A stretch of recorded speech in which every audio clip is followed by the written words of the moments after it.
Okay. Okay, so welcome to our workshop on continuous integration and code review, mainly how it is done on GitLab.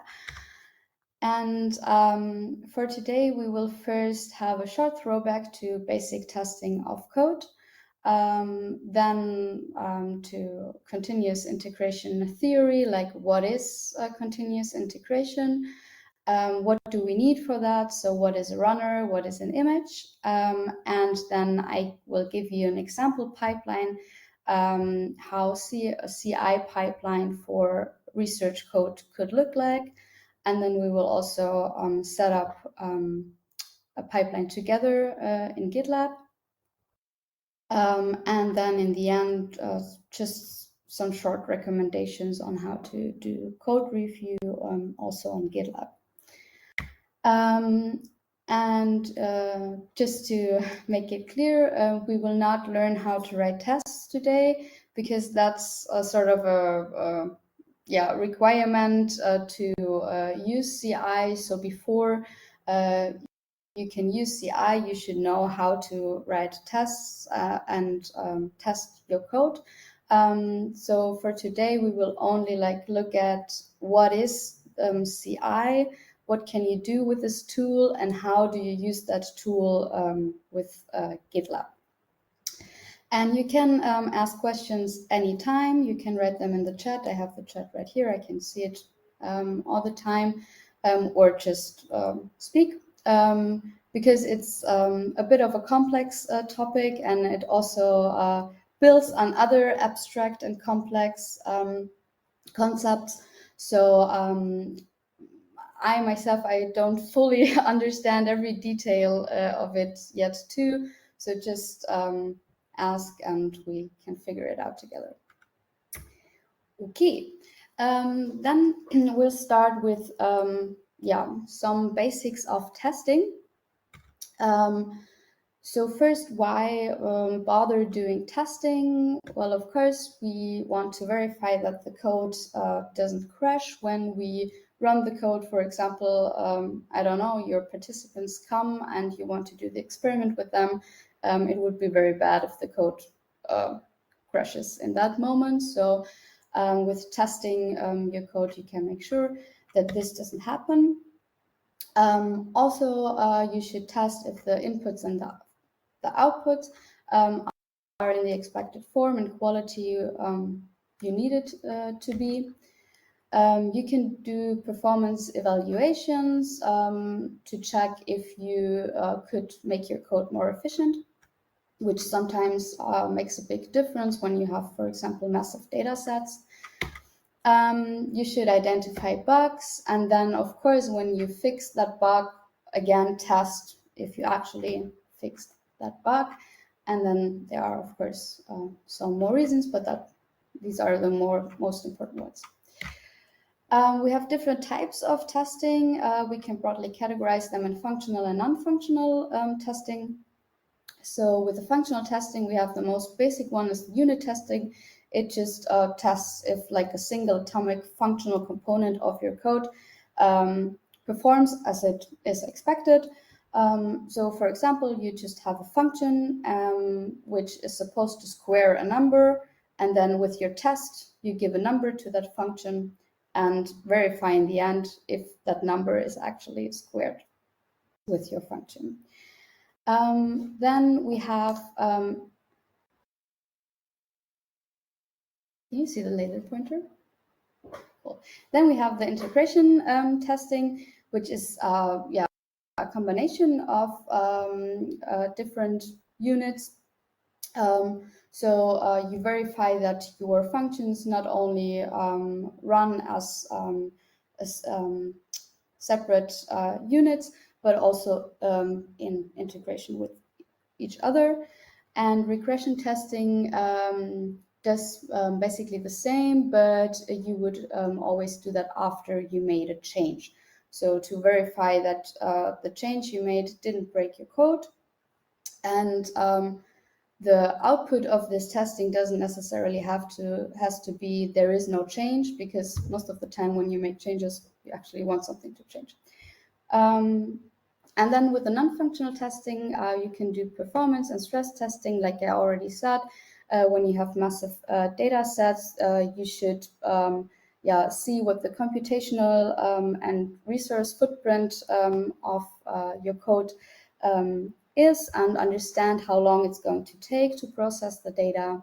And then, of course, things like install testing, so just to make sure that different components and dependencies don't conflict with each other and function.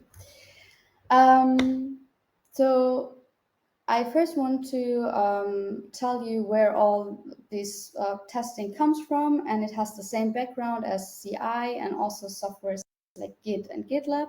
And I also already mentioned that in our Git workshop for the people who attended the Git workshop. So all of this comes from software development, and it's important to remember that while I'm explaining all these other concepts like CI and runner and Docker images and whatever, because in real software development, all of this with the coding and the testing, it happens in a much bigger scale. So we, with our research code, wouldn't necessarily need all these tools. It makes our life easier, but in software development, like just imagine the developers of, I don't know, Facebook and stuff, when they build these huge applications, they really need this, because there are a lot of people working simultaneously on one application. They do this modular code development. So one developer works on one part of the code, the other one on another part. So if they don't do something like integration testing, they would never know if it works or not. Also, they continuously develop new features and release all these new features and new versions. So if they would do testing by hand, they would never get their work done. So just remember that for when we come to CI and all this other stuff, that it has this background to better understand why those things work as they work. So for example, if you are a developer of the software Python. So with Python, the thing is, you always have like this general Python environment. So you would install the software Python, and then you can install extra packages or libraries for this software. And each package has their own functions. So within one package, you have different functions, which you should, of course, test with unit tests, but also see if they function as a whole. And when you make changes to them, do regression testing to make sure that the update of NumPy, for example, is still working. Then when you're on the level of the packages, you can still do unit tests if you treat one package as one unit. And then, of course, you also need to do the integration testing to know that all these packages that run under the broader environment Python still work together. And if one package changed, also test if the update of this new package still works together with the other packages. Just that as an example. And it's also like really necessary to do that because different developers work on different packages. So people who work on NumPy, they don't know what's happening in, for example, the development of TensorFlow. That's all happening in isolation. Okay, and because, like I said, they have to do it this way, and all this testing is very time-consuming. People came up with continuous integration and also continuous delivery and continuous deployment. Continuous integration basically is simply automated testing of your code. On GitLab, you define a pipeline which runs automatically the tests for you, and this pipeline you can trigger it manually by just pressing a button. I want to run the pipeline now. Or you can have scheduled triggers. For example, the default is every time you push something to your repository, or if you use the web IDE, if you commit something, this pipeline just runs. And for a pipeline, you define stages, and within those stages, you run different jobs. And all of this, like the stages and the jobs and which tests you want to run, you all put in one file. This is a YAML file, and you always have to name it like this. And then, yeah, GitLab just does every job for you every time you push or commit something. Yeah, to visualize it a bit more, so you have your code, you work on this, then you commit your code, and maybe you work on your own branch and have some related code on the main branch, and then you want to merge it. And this is happening with multiple people working on the same code. And when you commit those changes, your CI pipeline automatically can build your app if you're developing something like an app, and it can automatically run the unit tests and the integration tests. And if then there is a conflict, CI just tells you and says, those tests didn't run properly, please check your code. And this is how you can identify a bug more quickly and more often, because some people use GitLab they push and commit multiple times a day, every day. So and make big changes to their code. So it's really important that they identify bugs in an early stage. If you then did all the testing with your code, you can also enter the next stage, which is the CD pipeline. And CD can stand for continuous delivery or continuous deployment. Most of the time, people, when they talk about CD, they put those two together because, yeah, it doesn't make much sense to do the delivery part, but not the deployment part. And if you do the deployment part, you need to first have the delivery part. The delivery part just means that you always have a functioning version of your code ready to deploy. So if you think in terms of apps, it means that in your repository that you use to deploy your app in the outside world, there's always a version of your app that you can just deploy anytime, that can go live anytime.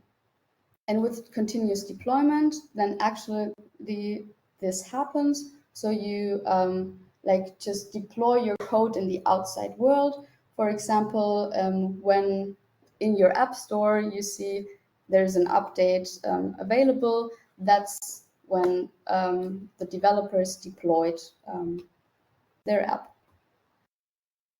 So you basically automatically connect and push to the server where your code in the end should be. Does that make sense?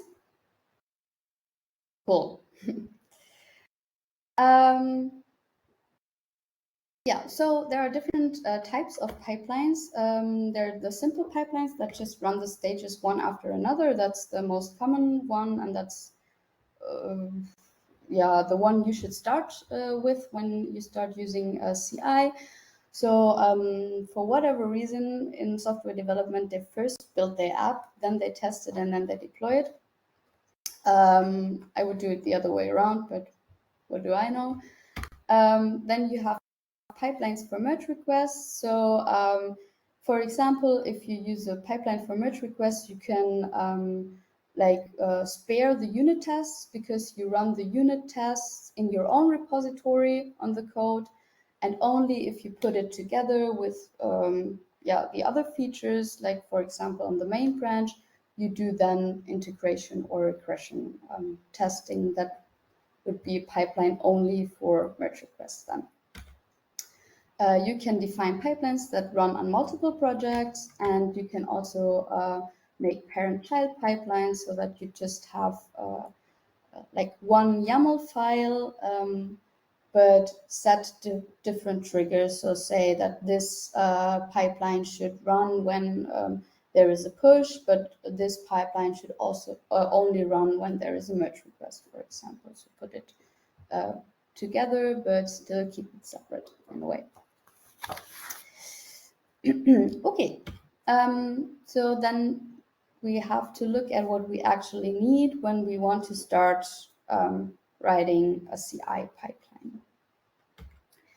The first thing you need to have is a runner. And this is because the runner actually does the job. So in your YAML file, you define the job. So GitLab knows what has to be done, but the runner actually does the job. And the runner is an isolated virtual machine which runs the jobs for you. So yeah, it's just another machine so that the job doesn't run on your local computer, but somewhere else. When you are in the university GitLab, there is a runner provided for you. This is a shared runner, and this runner uses a Docker container. We will come to that in the next step, what that actually is.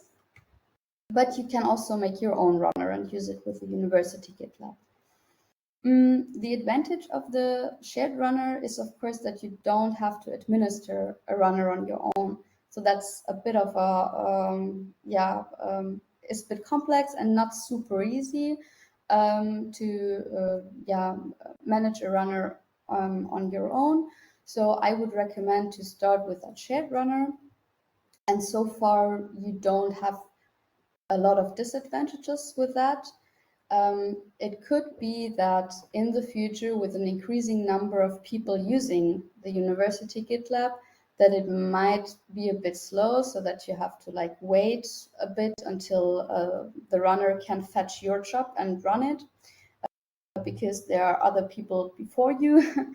And also, it could be that at some point the university restricts the images you can use. So yeah, because they have to follow certain security rules. But so far they don't have any restrictions.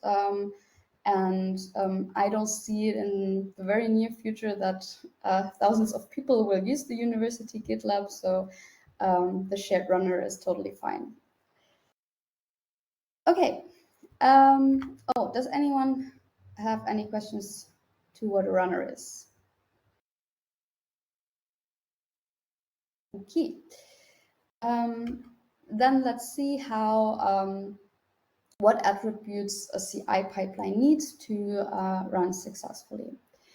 So these are the attributes you not have to, but should define when you write your pipeline. And we will first look at the stage.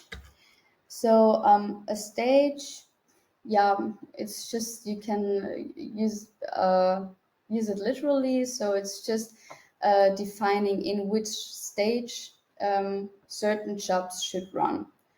So if you, for example, have the stage test, then you should put the test jobs in that stage, obviously. And all the jobs that are defined in one stage, they run in parallel. So, for example, common stages of a CI pipeline, we already saw that are build, test, and deploy. And this is the types of stages that you, like every time when you look for a tutorial or blog post or whatever on CI, you get the examples of how they use it in software development, and this is like a common pipeline they use. And like I said, stages run one after another. And if you, like, for example, only want to have one stage, so only the test stage, then you wouldn't need to define that stage. You could just like put your jobs without using the stage attribute. Or if you're fine with everything running in parallel, then you also don't need it. It's just a way to organize your pipeline.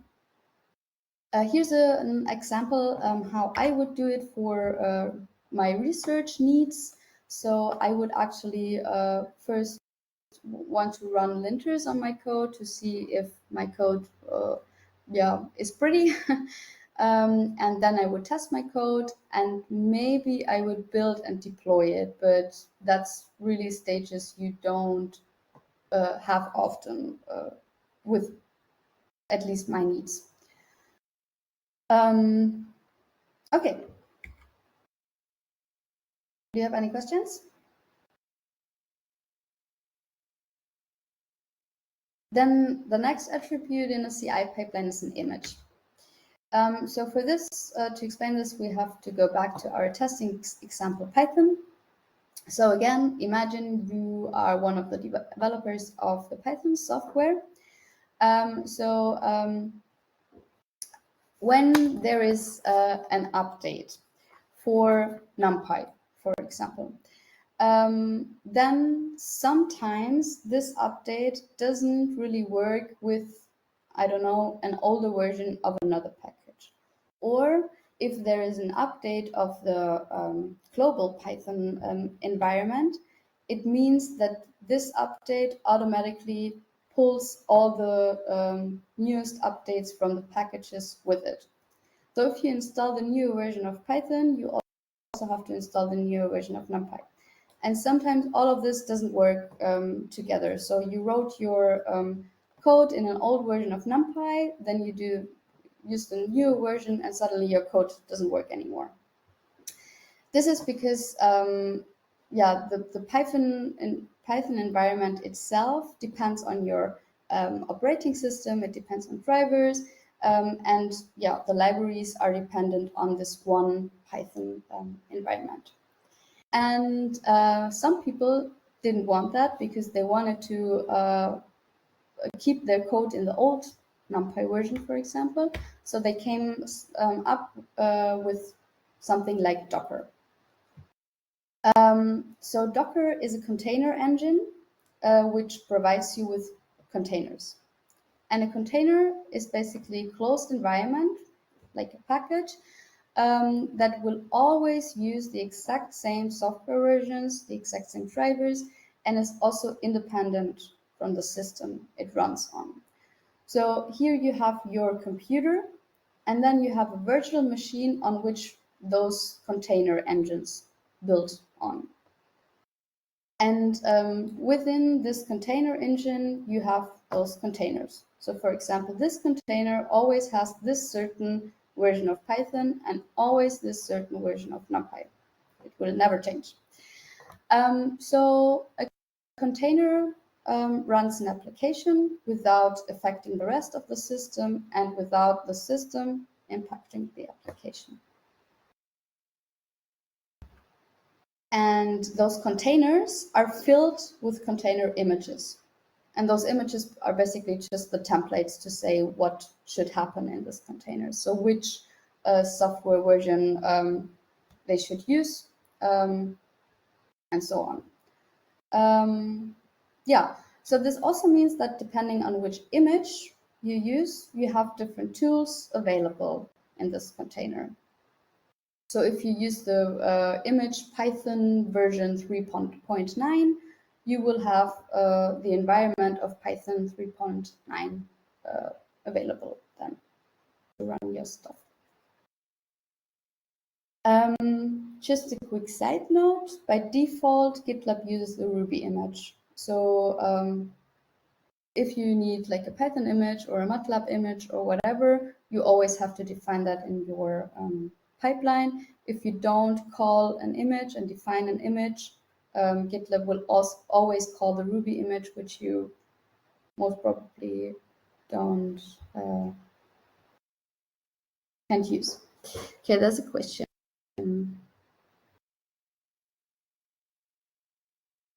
Yes, you can totally do that. You just need to like call another environment then. But that's a good thing. With Docker, you can just open up different, like call different environments and never affect something else then with that. Okay. Yes, so that's also like you always need to have an image in your pipeline, because basically you can just imagine you're sitting in front of an empty computer, and on this computer is nothing else than your code file and your test file. And everything else you need to define in that pipeline to be able to actually run something. Okay, then we have a script and variables. I don't think I need to explain what that is. Everyone knows what a script is. And with the variables, you can, of course, like control the behavior of the pipeline. You can avoid hard-coded values in your pipeline, or also like store values that you want to reuse. GitLab offers some predefined variables, but you can also define some yourself. We will see that later too. And then the last thing I wanted to show you are artifacts. So you can have artifacts of the whole pipeline, or artifacts from a certain job. And artifacts, like the name already says, can be just any output of your pipeline that you want to keep in a file for later. So for example, you can just tell the pipeline to store the reports of your test in a file, and then you can download it later and look at it if you want to. Or like, for example, I'm building the NOWA website with GitLab. And a website basically is nothing else than a lot of folders and a lot of files, which have all their dependencies and whatever. Every time I make a change on the website, I deploy it so that you can immediately see the change I made in a file. And then I always want to have an artifact of my pipeline to just have in a like a physical folder all of the folders and files, how the website looked at this very moment when I deployed it, just for me as security. That could be an artifact too, for example. Okay, so now we're going to an example pipeline.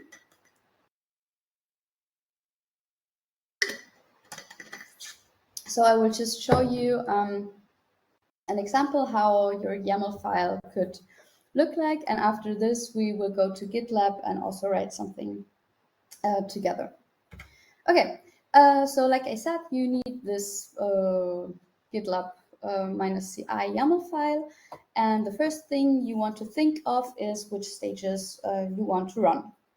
So you could start your file with just defining the stages. And here are the stages I showed you before, which I would use for my experiment, for example. So my first stage would be the lint stage. So I just want to run a linter on my code to check the formatting, to make sure everything looks pretty. And like I said before, just imagine you have like an empty machine, and the only thing you have on this machine is your code file and your test file. So I want to run my first job. I give this job a name. You can like choose a name that you like. There are some restrictions by GitLab, like for example, you can't use a name that is a predefined variable by GitLab or something. So there are certain names you can't use, but usually it's fine. So I named it run linters because I want to run linters. I put it into the stage lint that I defined on top of the file. And then I have to call an image because, like I said, so far we have an empty machine. So on this machine, I need the latest version of Python. So I call the image Python latest. When I did that, I can run my script because now I have the latest version of Python available. So I install mishit, and then I just run the linters. Does that make sense? Is it clear? Cool. Then in my next stage, I want to actually test my code. I have a Python code right now, and I also wrote my test in Python. So here in the test stage, the image you call like depends on in which language your test is written. Yeah, so I give it the name Python test. I put it under the stage test. I wrote my code in Python version 3.9. That's why I'm calling this image now. And then again with the script, I install what I need to run my test. And then I use PyTest to actually run the test. So that's something provided by Python. If you just call PyTest, it will run every file that starts with test something and that you have in a folder called test. It will just automatically do that for you. Okay, so then the build stage. So like I said, that's something you probably don't need that often because you mainly want to use CI just for testing. But I want you to like heard of it during the workshop because this is something you will find all the time in other tutorials, and just so that you already heard of it and know what it is about. Okay, so what I want to do is I want to pack my experiment I actually want to build a Docker image of my experiment. So I want to put it in a package so that other people can just use it whenever they want in that version I packed. So that's why I called this job build image and put it under the stage build. Here on my machine, I need Docker because Docker is doing the job for me with its service Docker in Docker. That means that Docker is building a Docker image for me. And before I can do that, I need to log in Docker. So before I can run the script, I need to log in. And then I can just run the script with the command docker build and docker push, so that I build this package and that I put it on Docker. For this, I defined some variables, so how my image should be named and which tag it should have, so which version it is. So I reused those variables here. Also,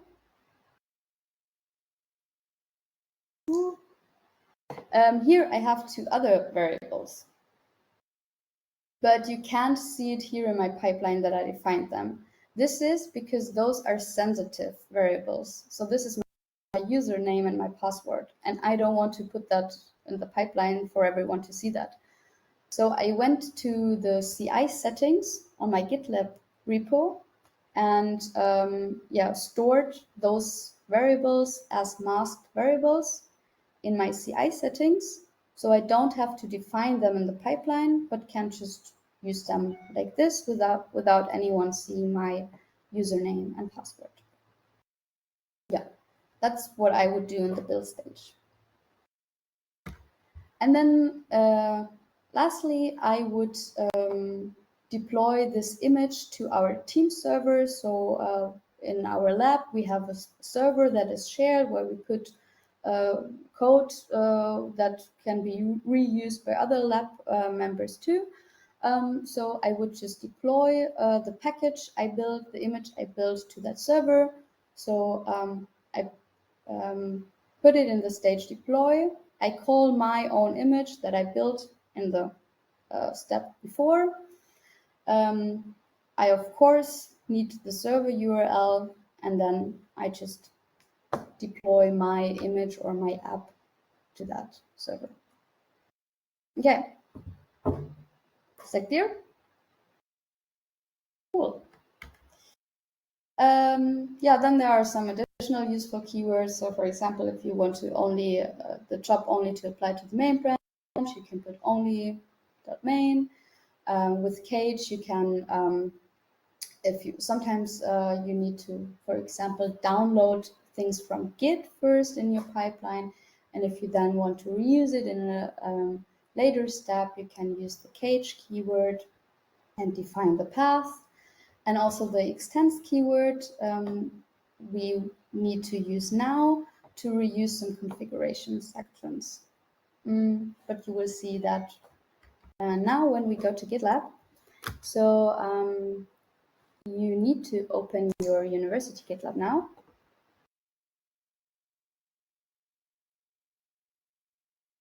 And go to this repository.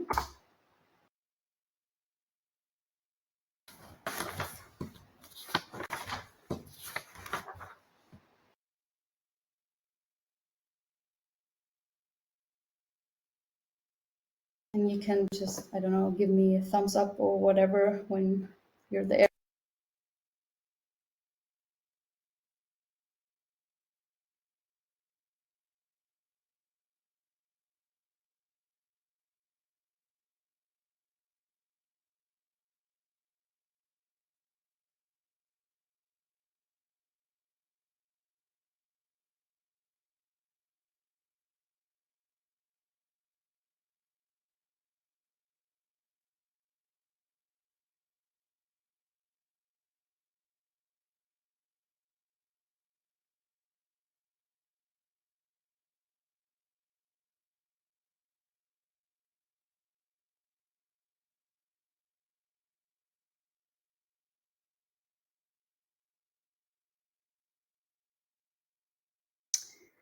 Did everyone make it? Okay. All right, so here I just made a repository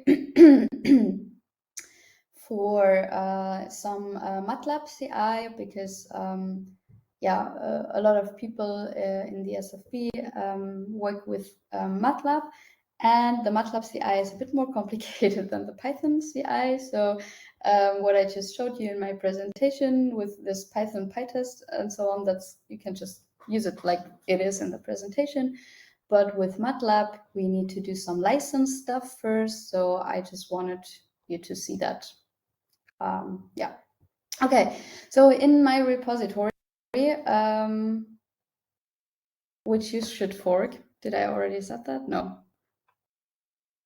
Just fork that repository. I'm sorry. I forgot to say that.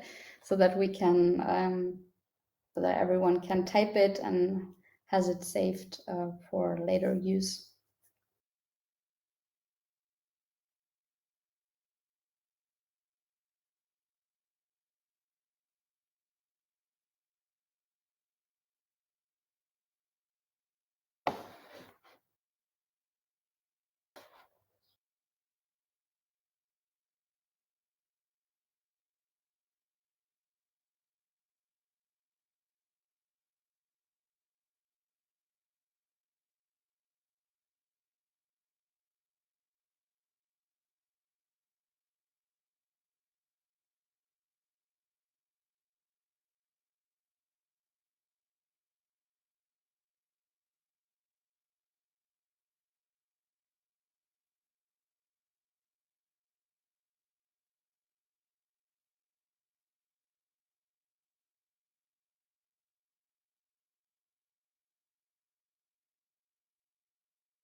Okay, I hope everyone was able to do that.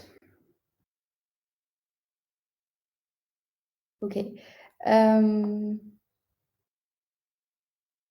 Yeah, you can, you could, for example, Hilal, you could like clone it and then push it to gitlab.com like afterward. Yeah, so in this repository, I just put a super basic function, which is supposed to add numbers. And I want to test this function with a unit test. So I just give it some numbers and check if it actually does what it's supposed to do, because in the end, I should get 3 if it actually adds the numbers 1 and 2. So for MATLAB, as well as for Python, your test files have to have the word test somewhere in the file. So either you could also like turn this around and call it test unit or something, but the name test has to appear somewhere in the file name. For MATLAB, you also have to put this on top of your test function. This is provided by MATLAB. You can just put it there how it is. The same is true for this here. So you always have to put test case in brackets. And only then this is actually recognized by run tests, which is the function by MATLAB that runs your test. Okay, so that's it. I have here my code and here my test file in the root directory, which says that they are both on the same directory. Okay, so first thing we need to do is to make sure that CI/CD for our repository is enabled. We can see that here because on the left navigation bar, we already see CI/CD, but if you wouldn't, you just had to go to Settings General.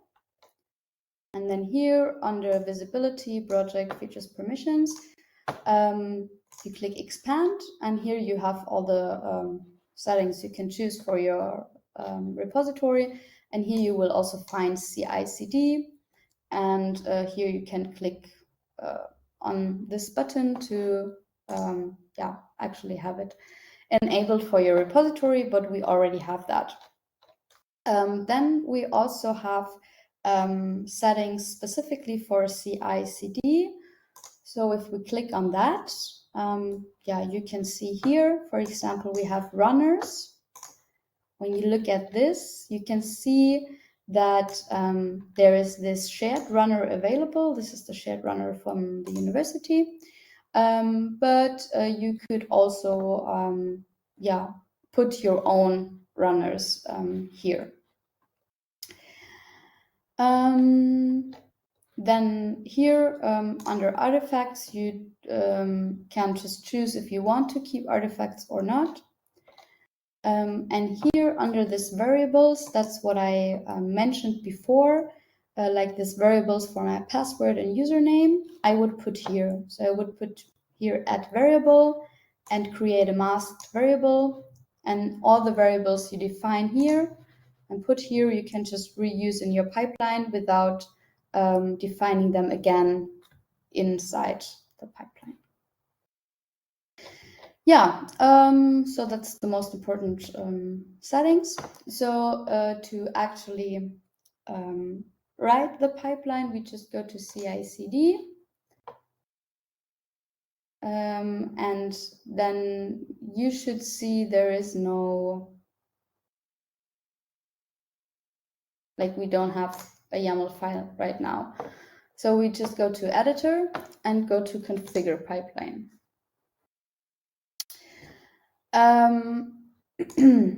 And so here you get like a super general template. If you want to have another template, you can just click here on, that's not right, I'm sorry.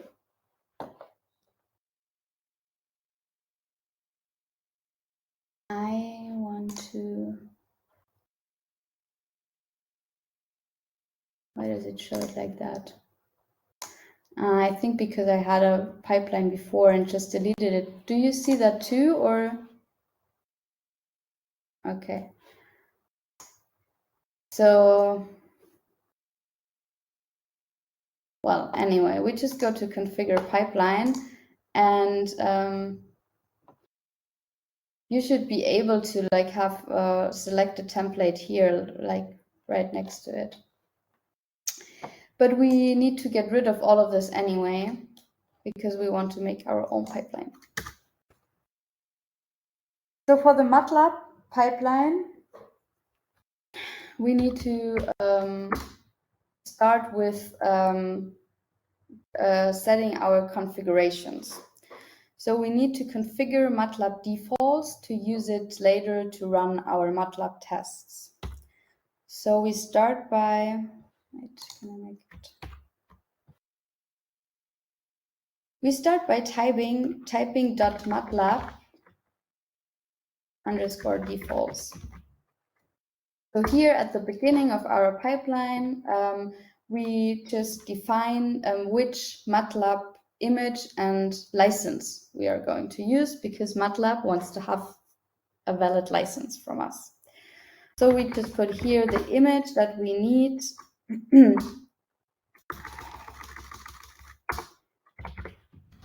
It's from MathWorks, of course. And because we have we use the university network, we need to define the version that is available from the university.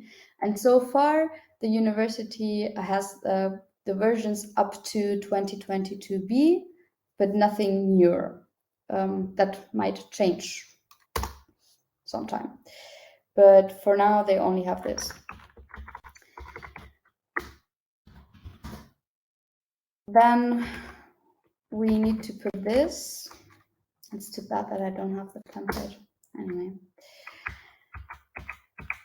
And then we need to define the variables, which is basically just the license. So we define the license as a variable to use it later in our pipeline. This is called MLM license file, this variable, and this variable is predefined by GitLab. So you need to use this variable name for the MATLAB license. And then we type 27,000 at matlab.hz.uni-marburg.de. This is just putting the DNS address and the port of where the network license from the University Marburg can be found. So that's something specific to the University in Marburg license, but not specific to the university license is that you have to put a license. So no matter which license you use, you always have to put one. Okay, so that's our configurations for running MATLAB tests, our MATLAB defaults. Then we want to have our actual stages for the pipeline. And with this example pipeline, we just want to run some linters on the code to check the formatting, and we want to test the code. And that's, like I already said, that's the most common pipeline you will use, because only for rare occasions you actually want to build something and deploy it, I guess. At least it's how it is for me. I don't know. Okay, so first we want to run the linter. So we're just using the example I showed you before in the presentation. So we just run mishit. We define the stage. Of course, we want to use the stage lint. And we call a Python image now, because mishit is from Python. So on our machine, we need to have Python installed to be able to run this on our code.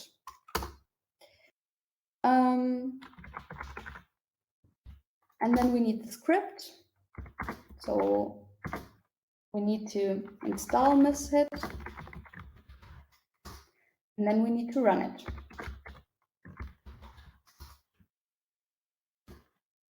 Also want to run mh style. And if there's something wrong, we want to have the matrix. Okay. I'm just quickly posting this in the chat if someone has some troubles. And maybe we could actually commit this to just check if our first job we defined here can actually run. So we just click on commit changes. And then if you click here on pipelines on the left, you can see it's running.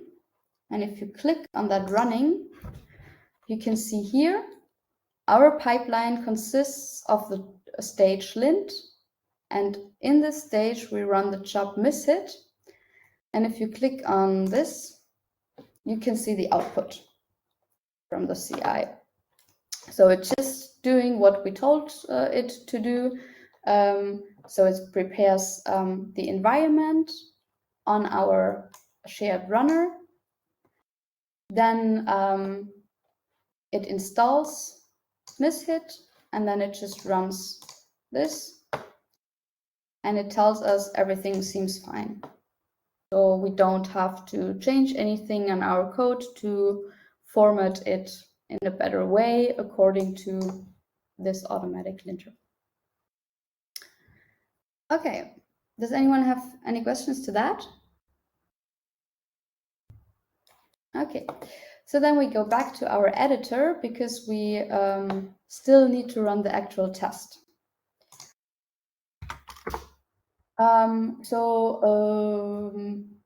We need another job for that, and I will just call that test code because I want to test my code. This job should run in the stage test. And now we need that keyword extends, because here we defined our MATLAB defaults, which we need to run the MATLAB test.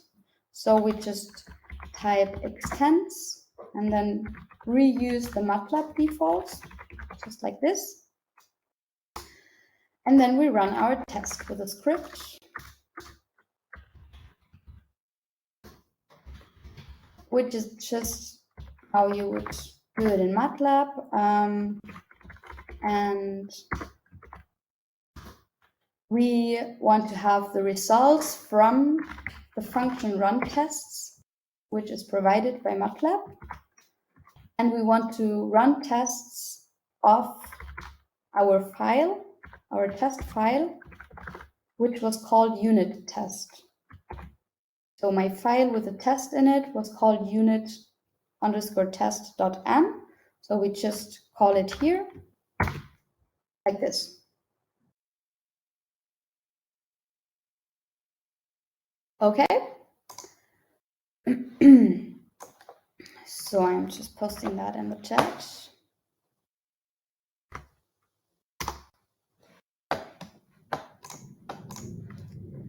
And then we are ready to commit that. And then we can check it again while it's running here under pipelines. Click on running. So we see our linter stage is already done. So it first runs the linter and then the test, because we defined the different stages one after another. And if we open this, we can see Here it says pulling Docker image math works. And it runs everything. It runs run tests, like our unit tests. It's running it, and it says done. And if there was something wrong, then the CI would have complained and told you error, blah, blah, blah, please fix this or that. Yeah, that's basically it. So that's how a pipeline for MATLAB code could.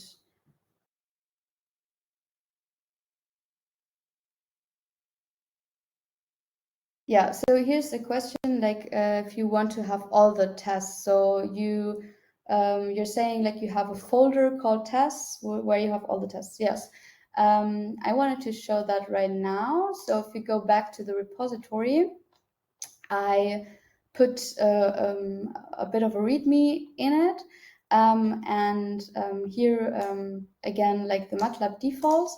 And if you want, here's also a description, like if you want to use a testing framework. So for example, like this MOX unit testing framework, you first would also need to install this testing framework. That's what I mentioned earlier, that you sometimes have to like download actually something from like a GitHub repository or so to have it available. And then you would have your tests in a test folder, and then you need either you need a script in your root directory that says run tests, so where you put like a script where you direct this function to your test folder, or you can just use it with run tests include subfolders true, and then it will just fetch the subfolders that you named something with test. Yes, yeah, that's it. Does anyone have any questions for that?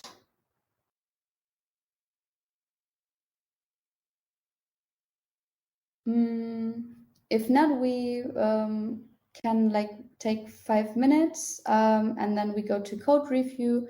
Like this is a super short, maybe like, I don't know, 15 minutes or something, but just we all take 5 minutes because there was a lot of input, and then we just go to code review. Okay?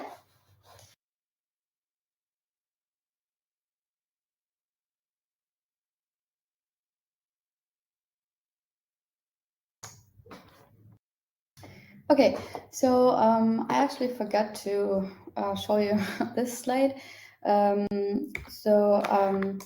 It's just further information on the GitLab CI.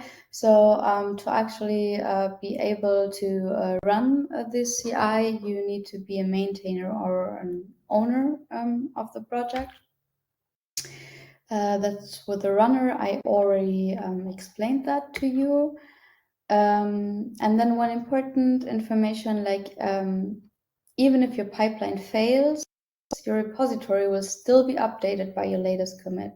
So you make changes, you commit them and push them to GitLab, and then your repository will still be in that last committed stage, even if the pipeline tells you the tests failed and something in your code is broken. So you will still have then the broken code in your repository.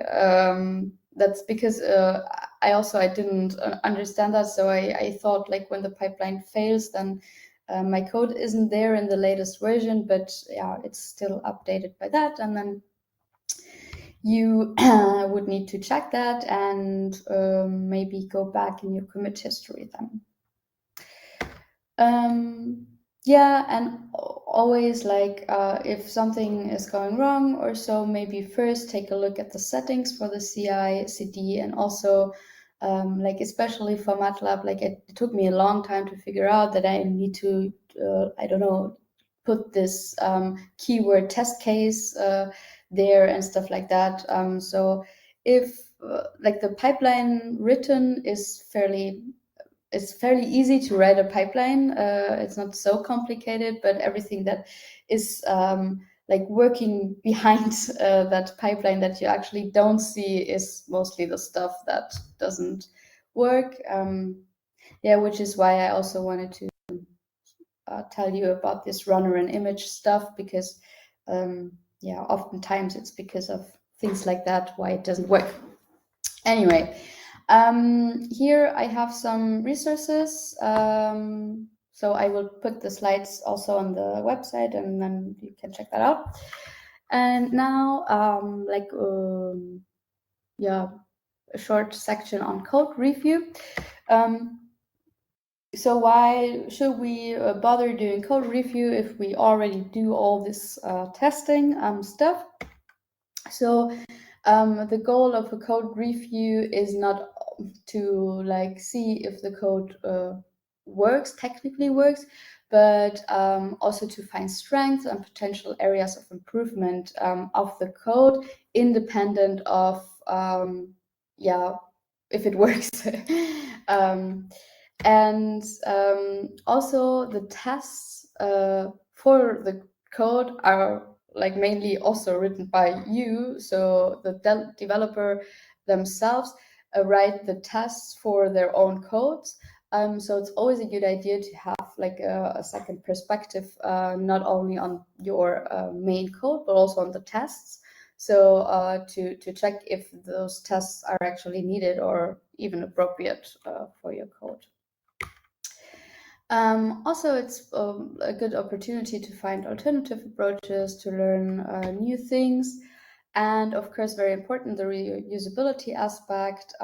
Just to, like, if there's someone looking at your code that doesn't spend the whole day on it like you do as the developer, like the second person can better find out if there is some documentation missing, or if the code is readable enough for someone, like, I don't know, someone wants to reuse your code because for doing like a replication or something, if this other person is even able to use your code, or if it's just not readable. And then I have some general recommendations. So first, you should keep it collaborative, which means you should always like continuously communicate and interact with each other. It's yeah, not a good idea to like ask someone for a code review and this someone just then takes like 3 or 4 months to review this part of the code you asked them to review, and also the other way around, like when the reviewer asks you for an update, that you should not take too long, but also always be in communication. Then this is a hard one, like everyone's subjective, everyone has their own style in writing code, but yeah, maybe try to avoid being too subjective, but really try to stay objective and make objective recommendations to improve the code. Then that's a bit related to that. So you can, of course, make suggestions for optional changes that are maybe more related to style, but you should then specify it if it's a crucial or an optional change. You should review code in small chunks, so don't give your reviewer a code with like 500 lines to review all at once, but yeah, keep it in smaller chunks for the reviews.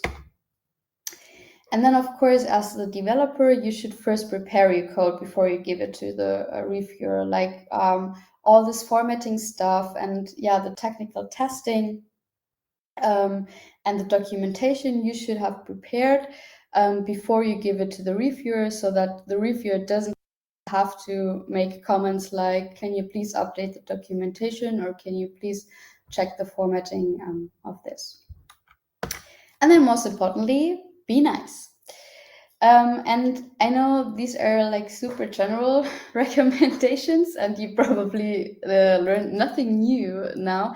But I mean, it's like also a personal style thing, an individual thing. So it's exactly like reviewing a manuscript of your colleagues. Like when you get the first manuscript to review, you're like, oh, I don't know what to do and what I should comment, and over time you find your style and get better at it, and it's just something you learn by doing. So there's really nothing, I don't know, maybe there are techniques, then I don't know them, but yeah, there's nothing more I could say to that. But over time you gain experience in reviewing code too.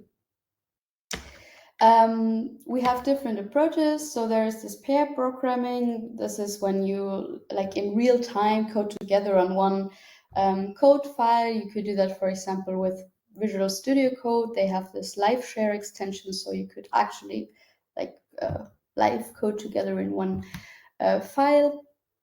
Then the over-the-shoulder reviews is when you meet in person and discuss in person, code chunk by code chunk. Then we have the tool-assisted reviews. So for this, we will look at GitLab. And then we have the email pass-arounds, which are still done, but are very bad. Don't do that. Okay, so let's just look at GitLab. You don't need to open it if you don't want to. I'm just showing you.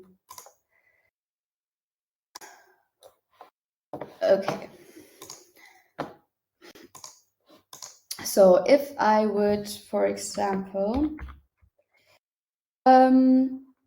change something in the README, where is it? Here. So that's my code right now.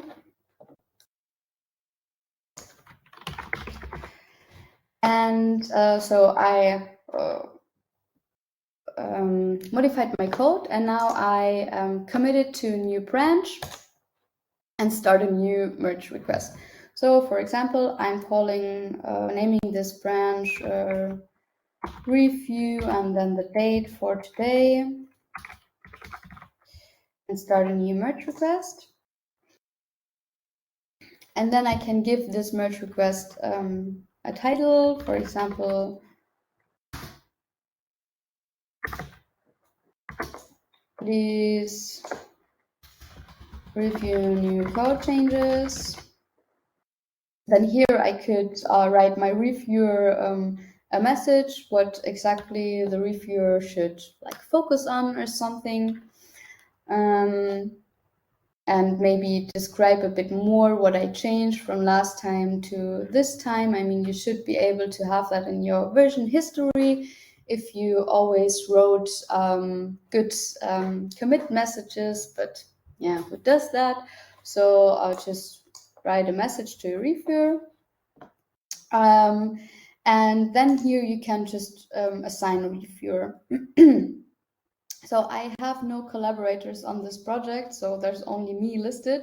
But if your reviewer should be added as a collaborator in your project, and then you can see this person here, and then you assign this review to this certain particular person.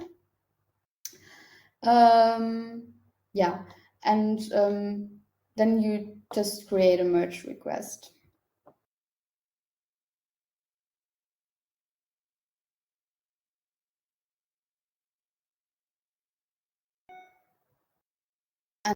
Then actually, because we have the pipeline here, it's checking if the merge request could be merged, and the pipeline is run.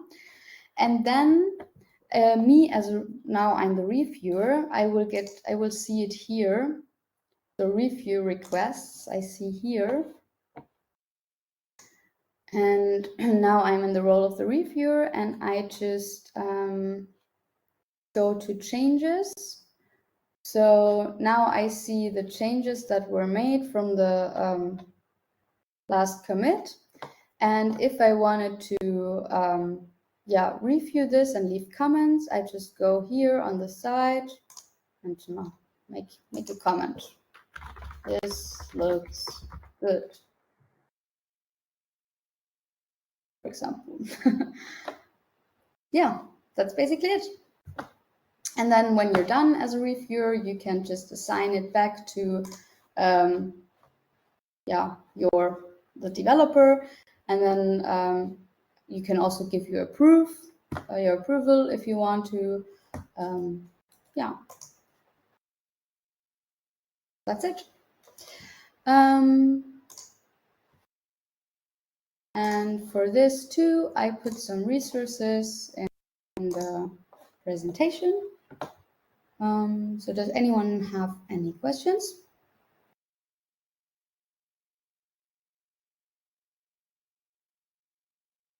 Okay, then we're done. So thank you for listening to me. Yeah, and just have a nice weekend. Bye.